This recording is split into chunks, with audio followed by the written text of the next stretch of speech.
Hi అండి, welcome to ask Hyderabad kitchen. ఈరోజు మనం బఠానీ కర్రీ ఎలా చేయాలో చూసిద్దాం రండి.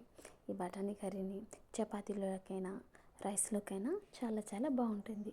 మీరు కూడా ట్రై చేయండి, చాలా బాగుంటుందండి. బఠానీని మనం మార్కెట్ నుంచి తీసుకొచ్చి ఇలా ఒలిచి పెట్టుకోవాలండి. మనం చిక్కుడుకాయలను గోకరకాయలను ఎలా అయితే ఒలుస్తామో ఇలానే బఠానీలను ఒలిచి పక్కన పెట్టుకోండి.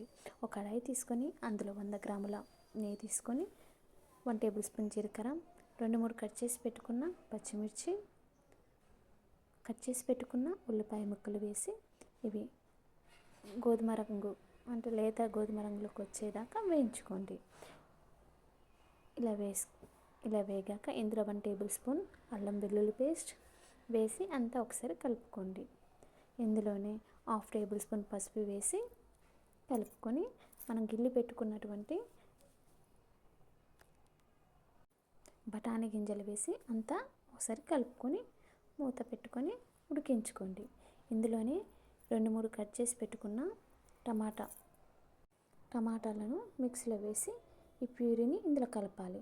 ఇలా నూనె పైకి తేలే వరకు వేయించుకొని ఇందులో 1 టేబుల్ స్పూన్ కారం, 1 టేబుల్ స్పూన్ ఉప్పు వేసి అంతా కలుపుకోవాలి. ఇలా నూనె తేలుతుండగా లాస్ట్గా ఫైనల్గా కొత్తిమీర వేసి అంతా ఒకసారి కలుపుకోండి.